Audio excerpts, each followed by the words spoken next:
Hello everyone. Easy physics by NK channel पर आप सबका बहुत बहुत स्वागत है। 11th क्लास की फिजिक्स का सिलेबस आज अपन शुरू कर रहे हैं। तो जो छात्र 11th कक्षा पढ़ चुके हैं या फिर जिन्होंने कक्षा 11 में अभी नया एडमिशन लिया है या फिर जो छात्र प्रतियोगी परीक्षाओं और विशेष रूप से नीट की परीक्षा की तैयारी कर रहे हैं, उनके लिए हमारा ये जो कोर्स है, जो 11th क्लास का सिलेबस है, वो बहुत महत्वपूर्ण होने वाला है। जिन लोगों के फंडामेंटल्स पहले से कमज़ोर रह गए हैं, उनके लिए हमारा ये जो सिलेबस है वो इम्पोर्टेंट रहेगा। और जो बच्चे अभी 11th क्लास में नए आए हैं, उनके लिए भी हम चैप्टर वाइज प्रत्येक टॉपिक के ऊपर वीडियोस तैयार करेंगे और आप लोगों का पूरा सिलेबस है उसको पढ़ाने का प्रयास करेंगे। चलिए, इस श्रृंखला में आज अपन अपना 11th की फिजिक्स का पहला जो चैप्टर है, भौतिक जगत एवं मापन, इसको तैयार करते हैं। सबसे पहले अपन देखते हैं कि विज्ञान किसे कहते हैं। आप लोगों ने विज्ञान की डेफिनेशन पढ़ी है कि प्रकृति के अंदर जितनी भी घटनाएं घटित होती हैं, उन सब को प्रयोगों के द्वारा निष्कर्ष निकाल करके और एक सीक्वेंस वाइज क्रमबद्ध कंटिन्यूअसली उनका जो अध्ययन किया जाता है, उसे अपन विज्ञान कहते हैं। और विज्ञान की अनेक शाखाएं हैं, जिनमें आपकी रसायन विज्ञान है, जिसमें आपकी जीव विज्ञान है, और भी बहुत सारी शाखाएं हैं। उनमें से एक जो सबसे महत्वपूर्ण शाखा निकल करके आती है, जिसे अपन भौतिकी कहते हैं। तो फिजिक्स के अंदर अपन कक्षा 11 में इसके बेसिक फंडामेंटल्स हैं वो तैयार करते हैं। तो चलिए, फिजिक्स को अपन महत्व क्यों रखते हैं, फिजिक्स इतना ज़्यादा इंपॉर्टेंस क्यों रखती है, इसके बारे में अपन शुरू करते हैं। कि भौतिकी में अधिकतम संभव शुद्धता के साथ मात्राओं को मापने के प्रयास किए जाते हैं। यानी फिजिक्स में हर एक वस्तु को, हर एक भौतिक राशि को, हर एक सिद्धांत को बहुत एक्यूरेसी के साथ या शुद्धता के साथ मापने का प्रयास किया जाता है। इसलिए भौतिकी को मापन का विज्ञान कहते हैं, फिजिक्स को मेजरमेंट का साइंस कहते हैं। फिजिक्स के अंदर हर एक जो राशि है, हर एक जो वैल्यू है, वो कैलकुलेटेड होगी। यानी कि फिजिक्स में ज़्यादातर जो हिस्सा है वो आपके मैथमेटिक्स का है। तो इस तरीके से फिजिक्स के अंदर आपकी कैलकुलेशन है वो बहुत शार्प होनी चाहिए। भौतिकी की विभिन्न शाखाओं को मुख्यतः दो भागों में विभाजित किया जाता है। जिस तरह से विज्ञान को यानी साइंस को अनेक भागों में डिवाइड किया जाता है, उसी तरीके से फिजिक्स को भी कई ब्रांचों में, कई शाखाओं में डिवाइड किया जाता है। लेकिन कक्षा 11 के लेवल के ऊपर यदि अपन देखें तो मुख्य रूप से इन्हें दो भागों में डिवाइड किया गया है। पहली है अपनी क्लासिकल फिजिक्स और दूसरी है अपनी मॉडर्न फिजिक्स। जो पुराने समय के अंदर विज्ञान चली आ रही थी, उसे अपन क्लासिकल फिजिक्स कहते हैं। और जो आगे चल कर के वर्तमान में, यानी आप कहें तो 20वीं और 21वीं सदी के अंदर जो फिजिक्स सामने आई थी, उसे अपन मॉडर्न फिजिक्स कहते हैं। क्लासिकल फिजिक्स के अंदर कुछ मुख्य पॉइंट्स हैं, जिसमें यांत्रिकी है यानी मैकेनिक्स है, ऊष्मागतिकी यानी थर्मोडायनेमिक्स, ये दोनों के दोनों टॉपिक हैं वो आप कक्षा 11 के अंदर तैयार करेंगे। विद्युत चुंबकत्व, इलेक्ट्रोमैग्नेटिज्म, ध्वनि विज्ञान, साउंड साइंस जिसे अपन कहते हैं, और प्रकाशिकी, ऑप्टिक्स, ये तीनों के तीनों जो टॉपिक हैं, ये जो तीनों ब्रांचें हैं, वो आप 12th की फिजिक्स के अंदर ध्यानपूर्वक पढ़ेंगे। मॉडर्न फिजिक्स की यदि अपन बात करें तो आपकी कक्षा 11 के अंदर केवल ये जो रिलेटिविटी है, आपेक्षिकता का जो सिद्धांत है, ये आप कक्षा 11 के अंदर पढ़ेंगे। इसके अलावा चाहे वो क्वांटम फिजिक्स हो, चाहे वो परमाणुवीय भौतिकी हो, या फिर नाभिकीय भौतिकी हो, ये तीनों ब्रांचेज हैं वो आप कक्षा 12 के अंदर विस्तार पूर्वक अध्ययन करेंगे। तो कुल मिलाकर के अपन फिजिक्स को मोटे तौर के ऊपर दो भागों में डिवाइड कर सकते हैं। एक अपनी क्लासिकल फिजिक्स है और दूसरी अपनी मॉडर्न फिजिक्स है। चलिए, इसके बाद में यदि अपन 11th क्लास के नोट्स की बात करें या फिर परीक्षा के हिसाब से टॉपिक की बात करें, तो अपने पास जो सबसे पहली डेफिनेशन आती है वो है भौतिक राशियां किसे कहते हैं, व्हाट इज फिजिकल क्वांटिटीज। देखिए, बहुत सारी चीज़ें ऐसी हैं जिन्हें आप नाप सकते हैं या तौल सकते हैं, और बहुत सारी चीज़ें ऐसी होती हैं जिन्हें आप नाप भी नहीं सकते और तौल भी नहीं सकते। जैसे यदि मैं बात करूं मन की गति, मनुष्य या किसी भी व्यक्ति के जो मन की गति है उसको आप नाप नहीं सकते हैं, उसको आप तोल नहीं सकते हैं। जैसे कल्पनाशीलता है, उसको भी आप माप नहीं सकते हैं, तोल सकते हैं। लेकिन जिन जिन राशियों को मापा जा सकता है, यानी लंबाई चौड़ाई समय के साथ उसे मापा जा सकता है या फिर किसी उपकरण के द्वारा उन्हें तोला जा सकता है, उन सबको अपन भौतिक राशियां कहते हैं। तो यहाँ पे अपनी इसकी डेफिनेशन जो बनेगी वो है, वे राशियां जिन्हें नापा या तोला। नापने का मतलब है जिनको किन्हीं भी उपकरणों के द्वारा नाप सकते हैं, और तोलने का मतलब है जिन्हें तुला के अंदर आप तोलेंगे, जिस जिस तरह से द्रव्यमान होता है। तो वे राशियां जिन्हें मापा या तोला जा सकता है भौतिक राशियां कहलाती हैं। एग्जाम्पल की यदि अपन बात करें तो लंबाई है, इसे आप नाप सकते हो। द्रव्यमान है, इसे आप नाप सकते हो। समय है, वेग है, बल है, और एटसेट्रा इत्यादि। इन सभी राशियों को अपन भौतिक राशियां या फिजिकल क्वांटिटीज कहते हैं, जिन राशियों को आप नाप सकते हैं, तोल सकते हैं, उनकी गणना कर सकते हैं, आप कैलकुलेशन कर सकते हैं। सिंपल। इसके बाद में यदि अपन बात करें तो ये जो भौतिक राशियां हैं ये कितने प्रकार की होती हैं, इनके टाइप्स क्या क्या हैं।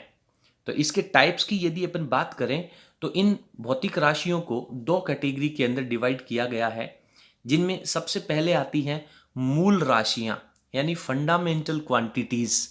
मूल राशियां, मूल शब्द का या फंडामेंटल का अर्थ है कि ये राशियां अपने आप में पूर्ण होंगी।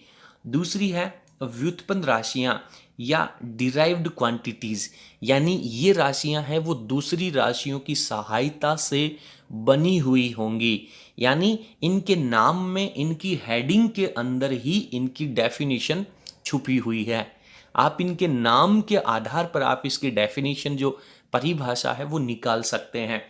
मूल राशियां, फंडामेंटल क्वांटिटीज किसे कहते हैं, देखते हैं कि वे भौतिक राशियां जिन्हें व्यक्त करने के लिए, यानी जिन्हें प्रदर्शित करने के लिए, जिन्हें दर्शाने के लिए भौतिक राशियों की आवश्यकता नहीं होती है, दूसरी किसी भौतिक राशि की आवश्यकता नहीं होती है, वो अपने आप में पूर्ण होती हैं।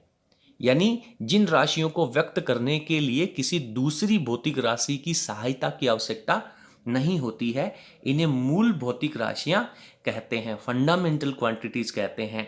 और ये 7 होती हैं। मूल भौतिक राशियों की यदि अपन संख्या की बात करें तो पूरे विश्व में, पूरे वर्ल्ड में, ऑल ओवर इंडिया में आप कहीं की भी बात करें तो मूल भौतिक राशियों की जो संख्या है वो 7 होती है। बहुत इजी पेपर यदि आता है तो नीट के एग्जाम में आपसे इनके ऑप्शंस पूछ सकता है कि नीचे दी गई राशियों में से कौन सी राशि है वो मूल भौतिक राशि नहीं है। अभी अपन इन 7 के नाम की भी चर्चा करेंगे। अब अपन डेफिनेशन पढ़ते हैं डिराइव्ड क्वांटिटीज, व्युत्पन्न भौतिक राशियों की। तो वे राशियां जिन्हें व्यक्त करने के लिए दूसरी राशियों की आवश्यकता होती है, और दूसरी राशियों का मतलब क्या है, मूल भौतिक राशियों की आवश्यकता होती है। या फिर ये कह सकते हैं कि वे भौतिक राशियां जो मूल भौतिक राशियों की सहायता से मिलकर के बनी होती हैं, उन्हें व्युत्पन्न भौतिक राशियां कहते हैं।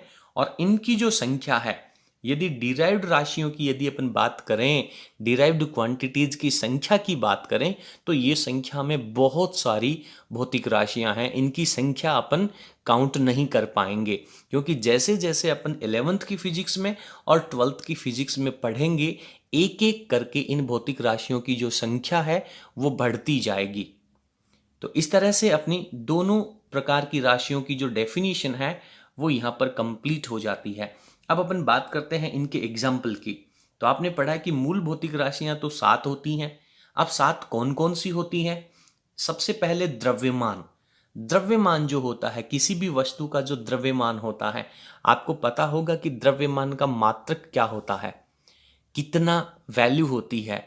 इसको अपन किलोग्राम के अंदर कैलकुलेट करते हैं। लंबाई है, समय है, तापमान यानी टेम्परेचर है, विद्युत धारा इलेक्ट्रिक करंट है, पदार्थ की मात्रा, किसी भी वस्तु की जो वैल्यू है उसकी अमाउंट कितना है, और ज्योति तीव्रता। इस तरह से कुल मिलाकर के 7 मूल भौतिक राशियां हैं। इन 7 मूल भौतिक राशियों के जो नाम है वो आप लोगों को याद होने चाहिए। लेकिन जो भौतिक राशियां इन मूल भौतिक राशियों की सहायता से मिलकर के बनी होती हैं उन्हें अपन डिराइव्ड क्वांटिटीज या व्युत्पन्न भौतिक राशियां कहते हैं। जैसे बात करें अपन क्षेत्रफल की, तो किसी भी वस्तु का जो क्षेत्रफल होता है उसका मात्रक क्या पढ़ा आप लोगों ने, उसका मात्रक मीटर स्क्वायर पढ़ा है। तो मीटर स्क्वायर का मतलब है इसमें लंबाई कितनी बार आएगी, 2 बार आएगी। तो ये जो क्षेत्रफल है वो लंबाई के ऊपर डिपेंड करता है। आयतन की यदि अपन बात करें तो आयतन का मात्रक आप क्या लिखते हो, मीटर क्यूब लिखते हो, मीटर की घात 3 लगाते हो, यानी इसमें आपको 3 बार लंबाई की आवश्यकता पड़ेगी। तो जो आयतन है वो भी आपका व्युत्पन्न राशियां हैं। घनत्व की बात करें तो घनत्व का मात्रक होता है किसी भी वस्तु का द्रव्यमान बटा में आयतन, यानी द्रव्यमान को जब आयतन से भाग लगाया जाएगा तो घनत्व कैलकुलेट होगा। तो ये द्रव्यमान के ऊपर भी डिपेंड करता है और आयतन के ऊपर डिपेंड करता है, और आयतन जो है वो लंबाई से मिलकर के बना होता है। तो कुल मिलाकर के यदि अपन कहें कि ये जो व्युत्पन्न राशियां हैं वो डेफिनेटली इन मूल राशियों की सहायता से मिलकर के बनी होती हैं। बात करें अपन वेग की, तो वेग का मात्रक क्या होता है, मीटर बटा सेकंड, मीटर प्रति सेकंड होता है, मीटर अपॉन सेकंड होता है। तो मीटर है वो लंबाई है और सेकंड जो है वो टाइम का यूनिट है, टाइम का मात्रक है। तो इस तरह से ये मूल भौतिक राशियों की सहायता से मिल करके बनी होती हैं।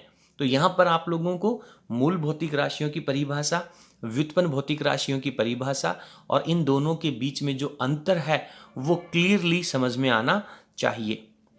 तो इसके बाद में अपन इसके नेक्स्ट डेफिनेशन पे चलते हैं, स्टैंडर्ड यूनिट, मानक मात्रक।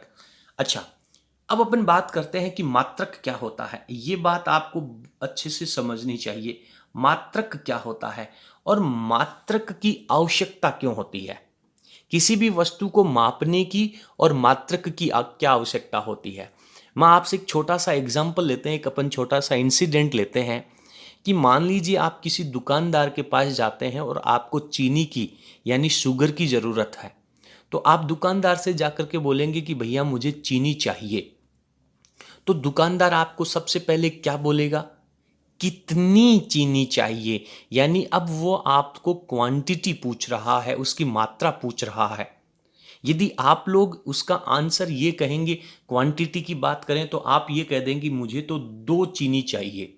तो 2 के अक्षर से, हालांकि आपने उसकी जो वैल्यू है, संख्यात्मक मान है, न्यूमेरिकल वैल्यू है, वो आपने बता दी है कि 2 चाहिए, लेकिन जब तक आप उसके आगे उसकी यूनिट, उसका मात्रक नहीं बोलेंगे कि 2 ग्राम चाहिए या 2 किलोग्राम चाहिए या 2 क्विंटल चाहिए, तो जब तक आप उसकी यूनिट नहीं बोलेंगे तब तक उस भौतिक राशि का कोई महत्व नहीं रह जाता है। क्लियर है मेरी बात।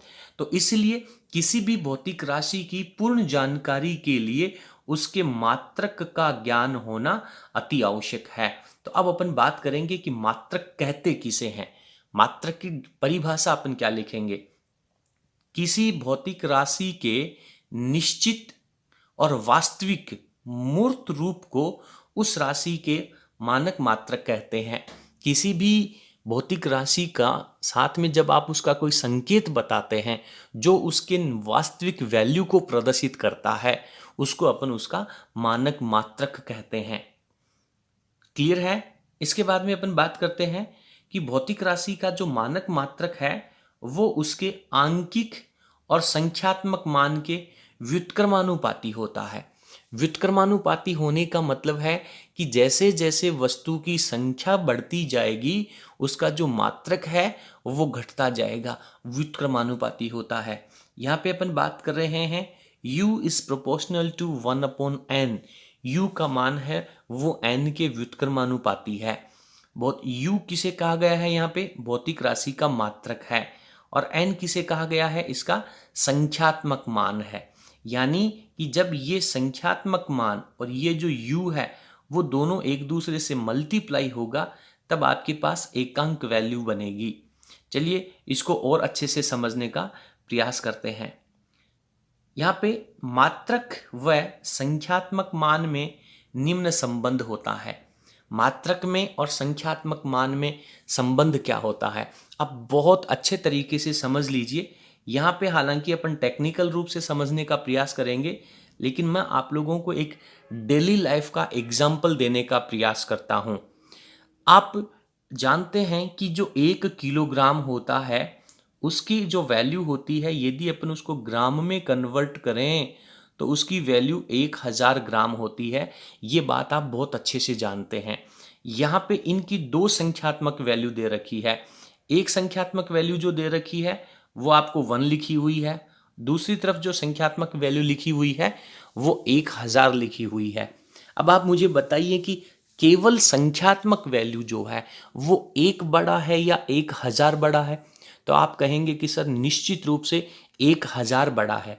तो यदि संख्यात्मक वैल्यू बड़ी है तो उसके साथ लगाया गया जो मात्रक है वो छोटा हो जाएगा, उसका महत्व कम हो जाएगा।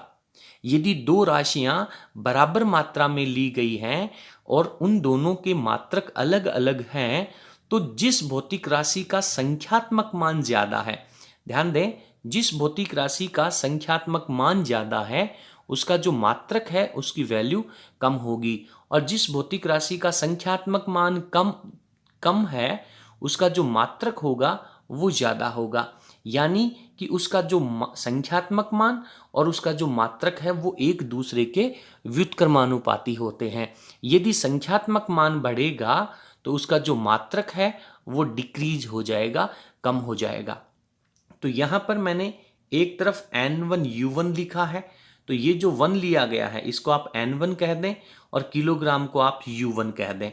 दूसरी तरफ आपने लिखा है कि N2U2, तो N2 को आप 1000 कह दें और U2 को आप ग्राम कह दें।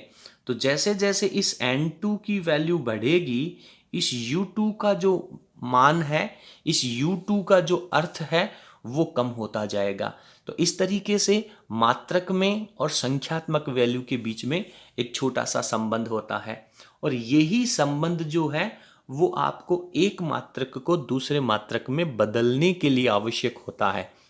जैसे आप लोगों ने छोटी कक्षा के अंदर घंटे का जो समय होता है उसे मिनट में, मिनट का जो समय होता है उसे सेकंड में, सेकंड के समय को पुनः मिनट में और घंटे में बदलना सीखा है। जिस तरह से द्रव्यमान को आप किलोग्राम से ग्राम में और ग्राम से पुनः किलोग्राम में बदलना सीखा है, तो उसका जो फंडामेंटल है वो N1U1 बराबर N2U2 ही अप्लाई होता है। तो इस तरीके से आपको ये बात अच्छे तरीके से समझ लेनी चाहिए। इसके बाद में अपन ने दो तरह की भौतिक राशियां पढ़ी हैं। एक आप लोगों ने मूल भौतिक राशियां पढ़ी और दूसरी आप लोगों ने व्युत्पन्न भौतिक राशियां पढ़ी। उन दोनों के बाद में एक जो तीसरी वैल्यू आती है उसे अपन कहते हैं पूरक राशियां। यानी कि कुछ ऐसी राशियां भी आपके पास हैं जिनके बिना ऊपर दी गई दोनों वैल्यू का जो ज्ञान है वो अधूरा रह जाता है। व्युत्पन्न भौतिक राशियों को पूर्ण व्यक्त करने के लिए जो व्युत्पन्न भौतिक राशियां हैं उनकी पूरी जानकारी देने के लिए सहायक भौतिक राशियों की आवश्यकता होती है, जिन्हें पूरक राशियां कहते हैं। तो ये जो पूरक राशियां हैं, हालांकि आप इसकी जो परिभाषा है वो इसकी हेडिंग से लिख पाएंगे, लेकिन कौन कौन सी जो राशियां हैं जिन्हें अपन पूरक राशियां कहते हैं उसके बारे में अपन चर्चा करते हैं। तो पूरक राशियों के अंदर आप लोगों को दो वैल्यू है वो ध्यान रखनी है। चलिए, इससे पहले एक छोटा सा नोट अपने यहाँ पे लिखा है कि प्रकाश जो होता है वो 1 सेकंड में 30 करोड़ की दूरी तय करता है। 30 करोड़ की दूरी तय करता है। क्लियर है?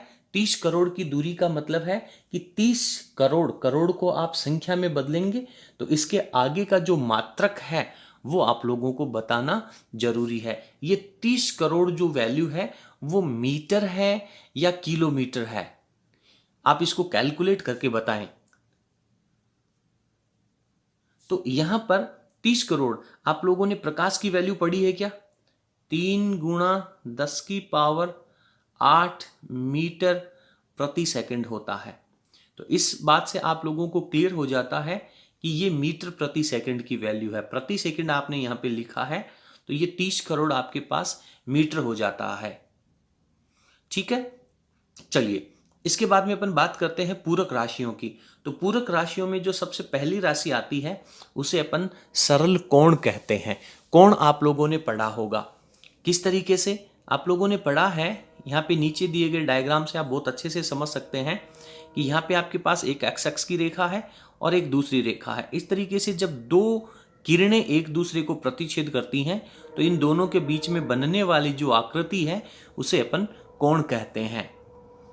तो सरल कोण की परिभाषा में अपन ने लिखा है कि किसी बिंदु को केंद्र मान करके निश्चित त्रिज्या से चाप काटा जाता है।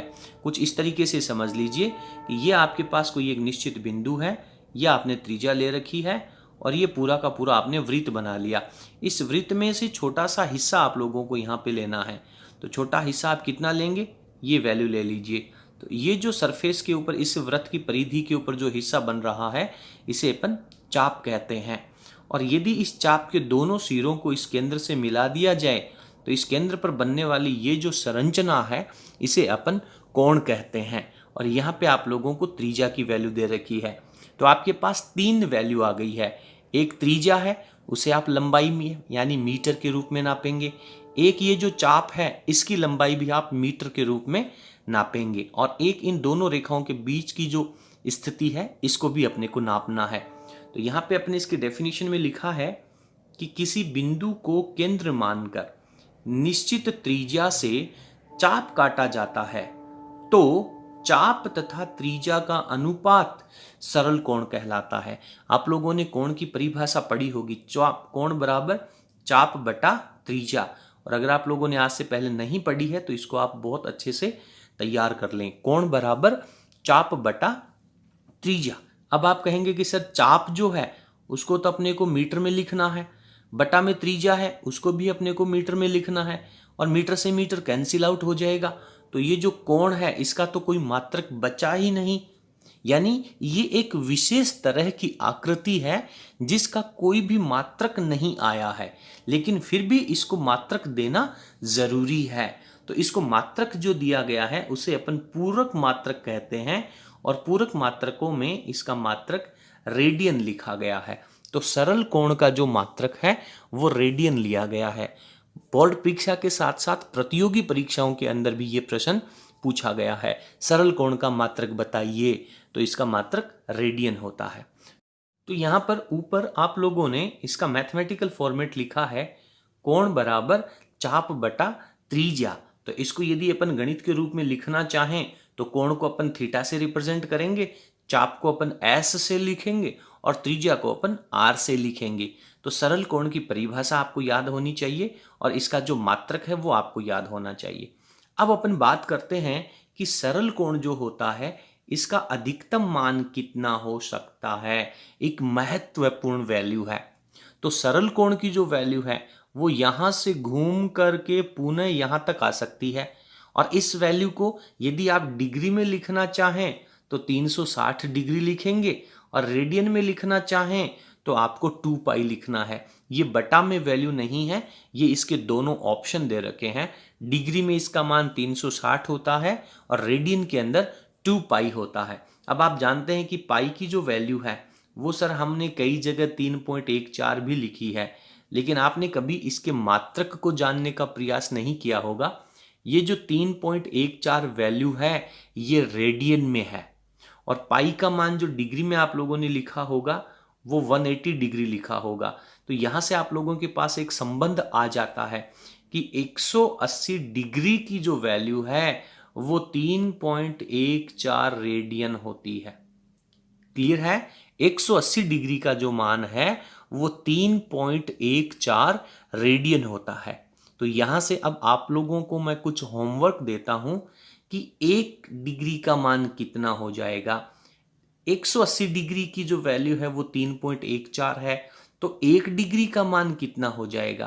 तो 1 डिग्री का मान निकालने के लिए ये जो 180 है वो यहां से दूसरी तरफ डिवाइड में चला जाएगा, और जब आप 3.14 में 180 का भाग लगाएंगे तो वो जो वैल्यू आएगी वो 1 डिग्री की वैल्यू हो जाएगी। किसके फॉर्मेट में? रेडियन के फॉर्मेट में। तो ये 1 डिग्री की जो वैल्यू है रेडियन में, वो 3.14 में 180 का भाग लगाकर आपको कैलकुलेट करनी है और उसका आंसर यहाँ पे लिखना है। तो यहाँ पर अपन ने पहली जो पूरक राशि है, पहला जो पूरक मात्रक है, सरल कोण है, उसको अपन यहाँ पे कंप्लीट कर चुके हैं। इसके बाद में ठीक सरल कोण की तरह ही हमारे पास एक और महत्वपूर्ण राशि, पूरक राशि आती है, जिसे अपन घनकोण कहते हैं और इंग्लिश में इसे सॉलिड एंगल कहा जाता है। तो सॉलिड एंगल की जो आकृति होगी, सर सरल कोण जो है, सिंपल एंगल जो है, वो तो हमने मैथमेटिक्स के अंदर पढ़ रखा है, इससे पहले 10th क्लास तक के लेवल में पढ़ रखा है। लेकिन जो घनकोण है, इसका क्या अर्थ है, सॉलिड एंगल का क्या अर्थ है? तो सॉलिड एंगल के स्ट्रक्चर को दिमाग में लाने का प्रयास करें। मैं आपको कुछ एक एग्जांपल्स बताता हूं। आप लोगों ने जो जोकर होता है उसकी कैप देखी है, टोपी। आप लोगों ने जो आइसक्रीम खाने वाला जो कोन होता है, वो कोन आपने देखा है? बिल्कुल सर देखा है। इस तरह की जो आकृतियां होती हैं और वो जो उसकी नुकीली सरफेस है, वो जो उसका पॉइंट है, उस पॉइंट के ऊपर जब आप उसके खुले सिरे से अंदर की तरफ देखेंगे, यानी जोकर की टॉफी का जो खुला सिरा है, वहां से जब आप अंदर से होते हुए उसके नुकीले सिरे की तरफ देखेंगे, तो वहां पर जो आकृति बनेगी उसे अपन घनकोण कहते हैं। तो घनकोण जो है वो एक फिजिकल क्वांटिटी है, लेकिन ये एक सप्लीमेंट्री क्वांटिटी है, पूरक राशि है। तो अब अपन घनकोण की परिभाषा पढ़ते हैं किस तरीके से।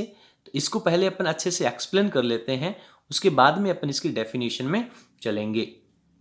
ये मान लीजिए मेरे पास एक कोई गोला है। क्या है? गोला। जैसे आप लोगों ने फुटबॉल देखा है, फुटबॉल, उस फुटबॉल की सरफेस के ऊपर छोटे छोटे इस तरह से टुकड़े होते हैं, देख रखा ना आप लोगों ने फुटबॉल। तो यदि मैं ये वाला जो फुटबॉल है, इसका एक छोटा सा टुकड़ा जो इसकी सतह के ऊपर है, उसको काटता हुआ उसके केंद्र से मिला दूं। आप लोगों ने तरबूज देखा है, तरबूज, सर इसमें कौन सी बड़ी बात है, बिल्कुल वाटरमेलन। तो उस वाटरमेलन को आप जब चेक करते हैं खरीदते समय, कई बार चेक करते हैं अपन कि ये पूर्ण रूप से पका हुआ है या कच्चा है। तो इसके लिए अपन क्या करते हैं कि उसकी सरफेस के अपन ऊपर कुछ इस तरीके से एक कट लगाते हैं और फिर उस कट को इस तरीके से उसके सेंटर पॉइंट की तरफ मिला देते हैं।